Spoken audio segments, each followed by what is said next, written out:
Antes que nada quisiera disculparme si algún límite de este mapa no es exacto. Podemos decir que es estilo surrealista.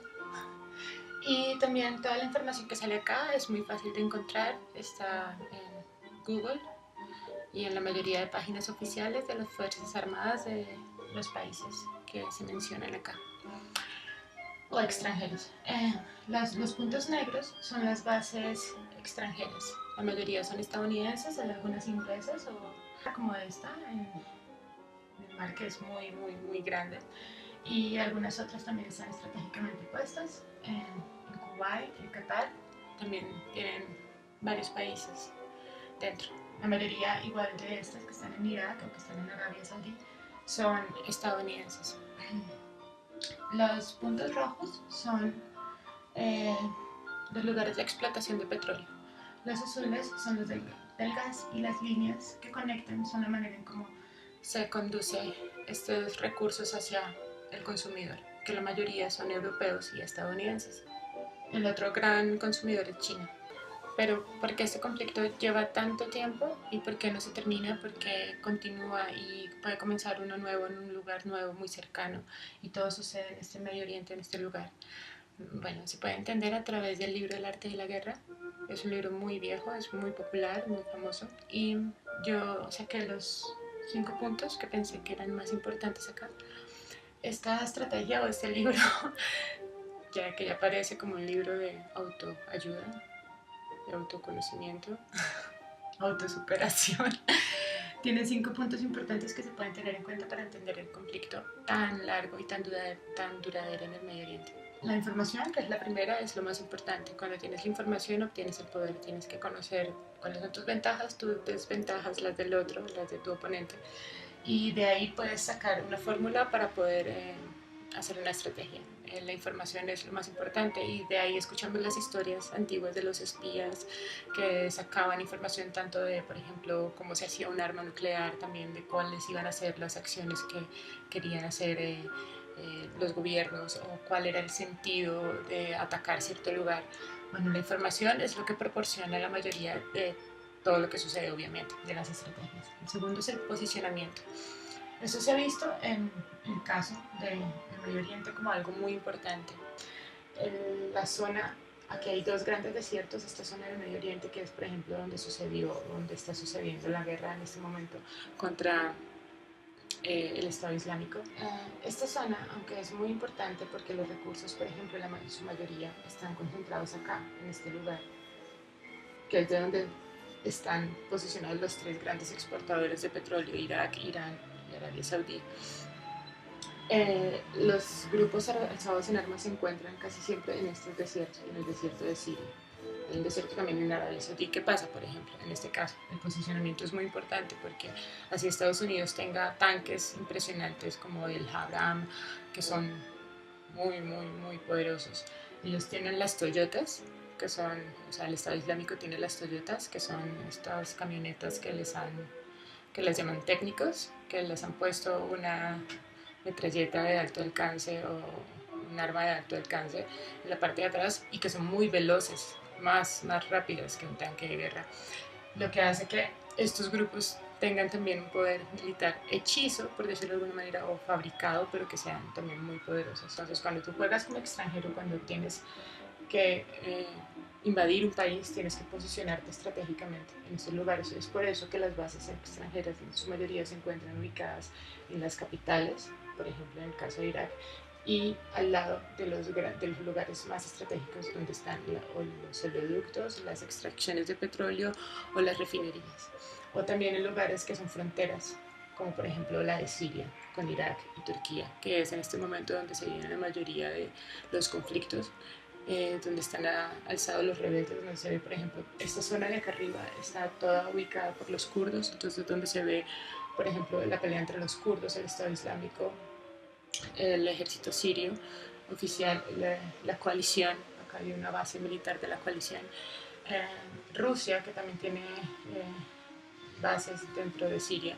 Entonces, estas fronteras son las más importantes y son estratégicas, son puntos muy importantes que hay que controlar cuando se quiere hacer una guerra, y esto hace que se dilate más el conflicto. porque son varios puntos estratégicos. Está la frontera Siria, Irak, Turquía, Irán, Kuwait, que es, en este lugar es donde sale todo el petróleo. Entonces, cuando por ejemplo se invadió Irak, eh, él intentó atacar a Irán, fue la guerra Irán-Irak, eh, subiendo e intentando hacerlo por el norte para que Irán despegara toda su fuerza militar hacia el norte y pudieran tener una salida más grande al mar. O sea, al Irán moverse hacia el norte, debilitaba sus fuerzas en el sur y Irak podía invadir un pedazo de tierra más grande en esta salida hacia el mar, porque ellos no tienen más salida al mar, para poder mandar el petróleo en los barcos hacia Europa, por ejemplo. Este lugar también es muy importante, es la frontera entre Irán y Arabia Saudí. Ellos dos no se la llevan muy bien y es un estrecho, más o menos de 60 kilómetros, y también es un lugar muy estratégico. Acá también se ven los famosos Emiratos Árabes y acá también se ven unas bases muy importantes estadounidenses y bases nacionales iraníes. Las que están en verde clarito son nacionales. Ahora, otra cosa que es muy importante es ver el movimiento que yo tengo, porque no solamente es importante saber dónde está el recurso, sino cómo lo llevo hasta donde lo tengo que vender. Entonces, la mayoría de oleoductos ya no funcionan. Ahora el petróleo se puede vender o se puede sacar a través de barcos, pero el gas no, el gas necesita tuberías.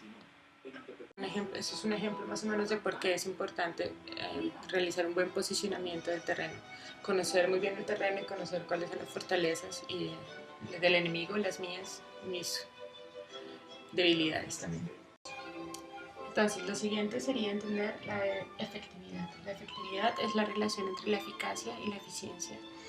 La mayoría de las veces utilizamos la eficiencia, o es lo más importante, es decir, utilizar la menor cantidad de recursos para obtener un objetivo, para lograrlo. ¿Cómo se hace esto? Bueno, intentando por medio de la inteligencia, o sea, de tener un conocimiento, saber cuáles son las debilidades del otro y potenciarlas, hacer que el otro empiece a debilitarse solo, se autodestruya.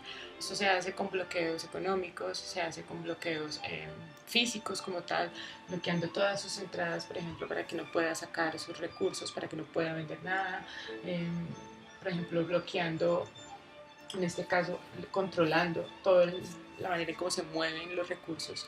Esta es una manera de lograr la eficiencia, de lograr que yo no tenga que utilizar tantos recursos para vencer a mi enemigo, sino que mi enemigo por sí mismo se va debilitando.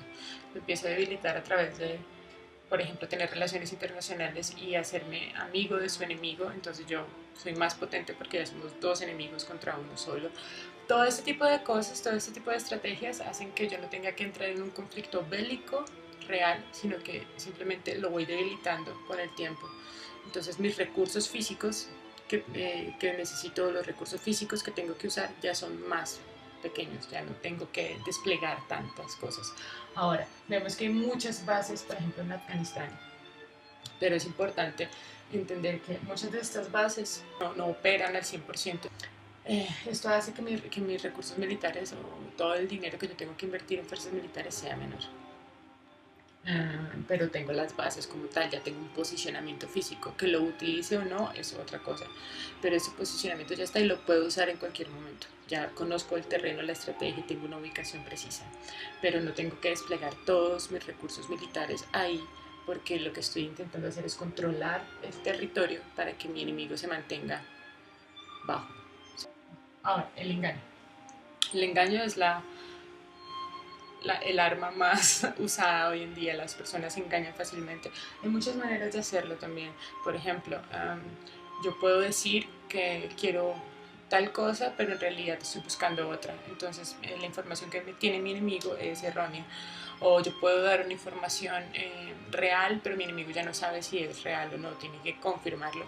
O, por ejemplo, puedo utilizar una actitud, puedo decir que yo soy muy débil y que no me puedo defender y que necesito ayuda para lograr tener que mi enemigo me subestime, por ejemplo. O puedo decir que yo soy muy fuerte y que tengo mucho poder para hacer que mi enemigo me tema. Hay muchas maneras de engañar y este es el arma más usada hoy en día. Por ejemplo, se dice que se quiere hacer un negocio de tal manera, pero en realidad no se muestra todas las consecuencias de ese negocio, en realidad no se dice qué es lo que está pasando. El camuflar la información es una manera de engañar como tal, como la información es el arma más importante, es lo que la mayoría de las personas procura hacer con la información, engañar, mentir, es algo que es usado muy comúnmente. O no dar la información. Los medios de comunicación ahora son una de las fuerzas más importantes en la guerra. Se sesgan, algunos dicen esto sucede pero no muestran lo otro, o cómo sucede, se ven escándalos en diferentes medios occidentales, orientales, en cualquier lugar se ve la diferencia y es muy difícil llegar a un punto medio para poder ser un poco más objetivo sin tomar partido. Pues este tipo de cosas la mayoría de las veces lo que intentan hacer es mover una parte emocional en el público para que tenga un apoyo como tal el gobierno, que sea a favor y por lo tanto tener más poder político. Ahora, o sea, es como una manipulación. Ahora, no les gusta la verdad. Es muy difícil que los gobiernos, que las personas que quieren entrar en una guerra digan la verdad. Es, no se puede pensar que una persona va a usar la verdad para una guerra. Ahora, la última son las cualidades. Las cualidades hacen parte de la información igual, todas hacen parte de la información, pero las cualidades hacen parte de lo que enriquece a una fuerza militar, a un ejército. Se utilizan de varias maneras. Hay maneras de hacerlas, por ejemplo, cuando se hace la guerra en la que se intenta humillar al enemigo. Entonces yo, por ejemplo, a mis soldados les tengo que dar insignias, les tengo que dar estrellas de valor o algo así para que ellos muestren su valentía y sientan que realmente tienen una razón de ser esa guerra y al mismo tiempo tienen como el poder de humillar al otro. En ese momento les doy el aval de poder atacar al otro. Por lo tanto, el otro no vale tanto como tú eres mejor. Entonces, usar las cualidades de la otra persona, o sea, enaltecer a los soldados y dar como todo ese sentido de valor, de valentía, es muy importante enaltecer las cualidades de mis recursos, de mi ejército. Eso me da más poder también a mí y al mismo tiempo me da también el permiso de poder conducirlos, de poder hacer que ejecuten mis órdenes como tal, de que todo se lleve a cabo como el plan es. Si en alguna parte de mi ejército no me obedece, pues es imposible poder llevar a cabo un plan, una guerra.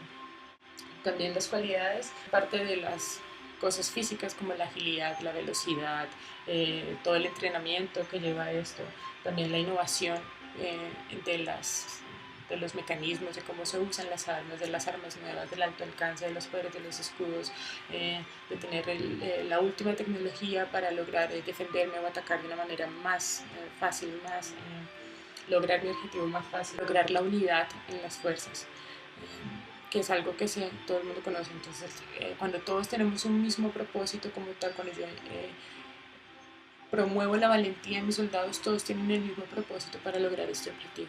Este tipo de cosas son las más importantes para poder ejecutar una guerra. Y esto hace que pueda existir una guerra muy larga,